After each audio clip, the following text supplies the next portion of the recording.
From controversial music videos and lost films to record label battles and behind the scenes chaos, these are the stories every Nine Inch Nails fan needs to hear. By the time the Downward Spiral dropped in '94, things had gotten really dark for Trent. He actually set up a studio called Le Pig inside the Hollywood Hill House where Sharon Tate was murdered by the Manson family. That's where the album came together, complete by disturbing torture-style promo videos and a concept built around a character spiraling into self-destruction. But here's the thing, it wasn't just a story. Trent was living it. The massive success brought on some serious pressure, and he sank into heavy cocaine and alcohol use. Fast forward a few years, while touring The Fragile in 2000, he ended up overdosing in London after mistaking heroin for cocaine. I was so deep in the throes of addiction that it was shitty, but it didn't seem that much shittier than a lot of other things. Other surprises that kept happening. You tend to accumulate dramatic bad things when you're in that place. My house got broke into. How did that happen to me? My car got stolen. I woke up in hospital. It doesn't sound that out of the ordinary when everything is shitty. For me, it was another brick in the wall of realizing at some point, enough. By 1989, Nine Inch Nails were gearing up to release their debut album, Pretty Hate Machine. And the first single they picked was Down in It, which happened to be the first song that Trent Reznor wrote.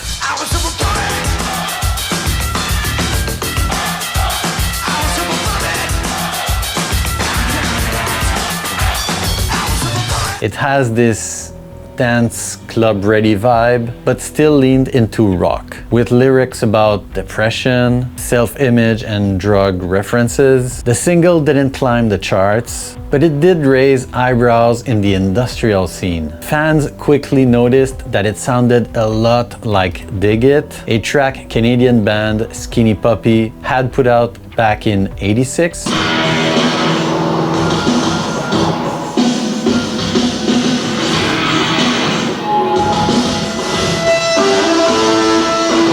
Both were debut singles, both shared a similar sound, and rumors even floated around that Nine Inch Nails might have lifted some of the exact same samples. It never really turned into a mainstream controversy, which was probably better for Trent. Years later though, he straight up admitted it. Down in It was totally a ripoff of Dig It. Down in It, that was the first song I'd ever written. I sat down, I took a very experimental approach to it, and the original version I did was about half speed of the one on the record. It was a total ripoff of Dig It by Skinny Puppy. I'll admit that now. Nine Inch Nails was no stranger to controversy when it came to music videos. The video for Sin was banned right away, and Closer had to be heavily censored before anyone would air it. So when Trent started working on the much heavier Broken EP in '92, he wanted to take things even further, with a full short film to match the music. Teaming up with Peter Christopherson of Coil, they created a 20-minute film that paired a video for nearly every track on the record with a disturbing frame story. The premise: a man is kidnapped by a serial killer, forced to watch these twisted videos, then brutally tortured and murdered. Woo. It was shot to look like a homemade snuff movie, complete with graphic violence that was way too extreme to release. The film was finished but shelved, considered too disturbing to put out officially.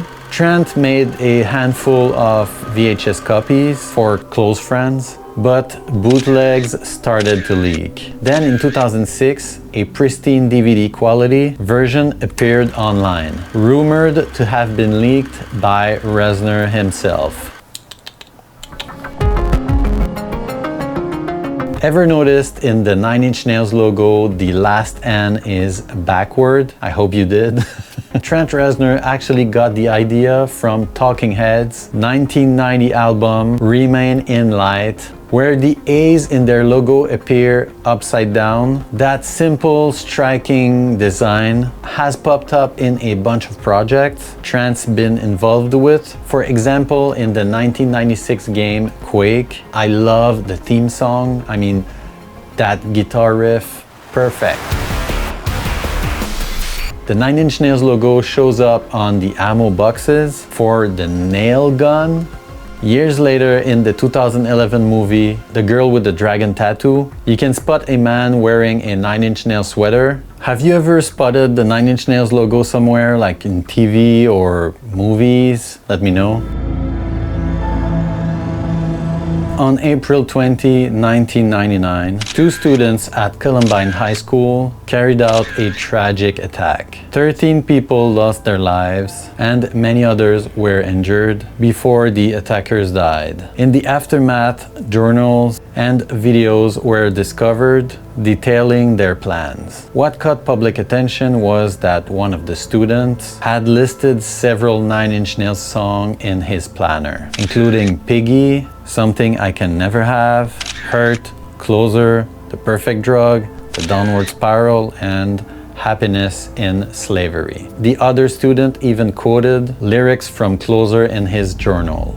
Who can I trick into my room first? I can sweep someone off their feet, tell them what they want to hear, be all nice and sweet, and then fuck them like an animal. Feel them from the inside. Referring to the Nine Inch Nails song Closer. When the journals and videos became public, there was a huge debate about the impact of music, movies and video games on young people. Some critics even singled out Nine Inch Nails. This tragic event remains one of the most shocking moments in US history. It is a sensitive topic, but it makes you think. What's your take on it? Trent Reznor and TVT Records founder Steve Gottlieb had been clashing long before Pretty Hate Machine came out. Gottlieb wanted Nine Inch Nails to make catchy, danceable, MTV-ready music.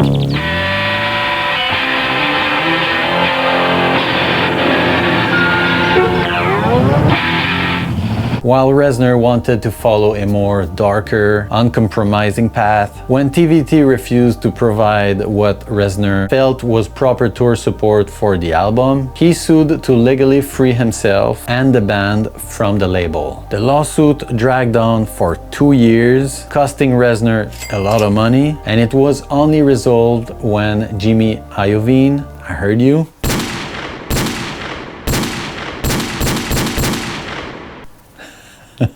and Interscope stepped in. Eventually a deal was struck that partnered TVT and Interscope with Reznor and his manager John Malm's Nothing label. Tracks like Happiness in Slavery and Gave Up were often seen as subtle digs at Gottlieb. We made it very clear we were not doing another record for TVT. But they made it pretty clear that they weren't ready to sell. So I felt like, well, I finally got this thing going, but it's dead. Jimmy Iovine got involved with Interscope and we kind of got slave traded. It wasn't my doing. I didn't know anything about Interscope and I was real pissed off at him at first because it was going from one bad situation to potentially another one. But Interscope went into it like they really wanted to know what I wanted. It was good after I put my raving lunatic act on. If you're a music producer, check out my website for samples and preset pack. There's also my Patreon if you want to support my work. If you're into cool stories like that, there's this video and this one. Thanks for watching. Stay industrial. Ciao.